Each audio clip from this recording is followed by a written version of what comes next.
आप एम्प्लॉयमेंट की बात कर रहे थे। आपने शिक्षाविद भरे तो थे लोक सेवा आयोग में भी और शिक्षा आयोग में भी। क्या क्या कारनामे किए थे उन्होंने, क्या क्या कारनामे किए थे। जो हाई स्कूल 3rd डिवीजन था, इंटरमीडिएट 3rd डिवीजन था, आयोग का अध्यक्ष हो गया था। जो उसका अयोग्य, जो उसके लिए एलिजिबल नहीं था, उसको आपने आयोग का अध्यक्ष बनाया था। और क्या क्या गुल खिला रहा था। यूपी के नौजवानों के साथ खिलवाड़ इस समाजवादी पार्टी से ज्यादा किसने किया है। आज मैं कह सकता हूं, भर्ती जितनी पारदर्शिता के साथ हुई है, 8.25 वर्ष सरकार को होने जा रहे हैं, कल 8.25 वर्ष सरकार को होंगे पांडे जी, और 8.25 वर्ष में 9 लाख सरकारी नौकरी उत्तर प्रदेश के नौजवानों को बिना किसी घूसखोरी के प्राप्त हो जाए। ये पहले कभी नहीं हुआ, कभी नहीं हुआ। अभी आपने देखा होगा, और मैं तो आपसे भी कहूंगा, अभी हाल ही में हम लोगों ने 60,244 पुलिस कार्मिकों की भर्ती की थी, आरक्षी भर्ती की। सिद्धार्थनगर जनपद के बहुत सारे नौजवान हुए थे। आपको बुलाना चाहिए था अपनी विधानसभा के नौजवानों को, उनके परिवार के सदस्यों को बुलाते, उनको सम्मान देते, अच्छा रहता। क्योंकि आप उनके चुने हुए प्रतिनिधि हैं, आपको बुलाने का अधिकार है। क्या इससे पहले कभी हुआ? हम इतने बड़े पैमाने पर भर्ती इसलिए कर पाए क्योंकि हमने इसके लिए उतना इंफ्रास्ट्रक्चर दिया है। इससे पहले इंफ्रास्ट्रक्चर नहीं था।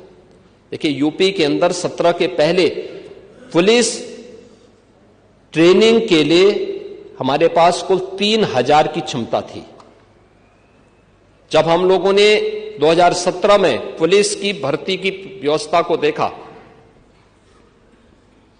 कैसे इनकी ट्रेनिंग होगी, क्योंकि भर्ती नहीं करना, इनकी ट्रेनिंग भी करना है। वर्दीधारी फोर्स के लिए महत्वपूर्ण होता है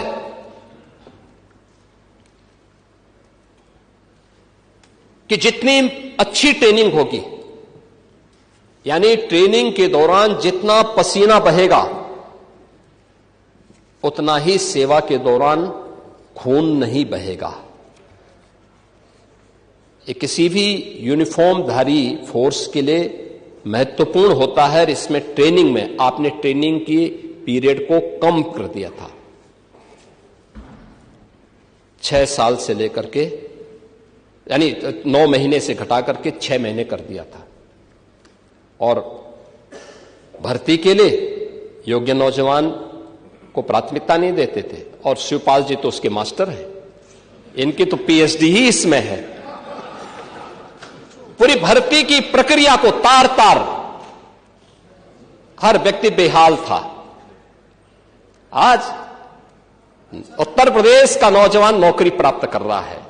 क्या शिक्षा में, क्या उत्तर प्रदेश लोक सेवा आयोग में, क्या अधीनस्थ सेवा चयन आयोग में, क्या पुलिस भर्ती बोर्ड में। और भर्ती की इस प्रक्रिया को ही पारदर्शी बनाने के लिए हम लोगों ने हरेक स्तर पर उस प्रकार के तंत्र को विकसित किया है। और इसीलिए शिक्षा आयोग में भी उत्तर प्रदेश के रिटायर्ड डीजीपी को बिठाया है कि जैसे माफिया की कमर तोड़ी गई है, नकल माफिया की कमर को भी वहां बैठ करके ऐसे तोड़ना है। क्योंकि नकल माफिया आदत तो आप लोगों ने खराब की थी, लेकिन उनकी आदत को सुधारने का काम, क्योंकि जब भी कोई हैंकड़ी दिखाता है तो उसकी हैंकड़ी को ठीक करने का काम भी सरकार का होना चाहिए। और यही हमारे पद की शपथ भी है। एक सज्जन को सुरक्षा, लेकिन दुर्जन को ठिकाना लगाने का काम। परित्राणाय साधूनाम विनाशाय च दुष्कृताम, यही तो है।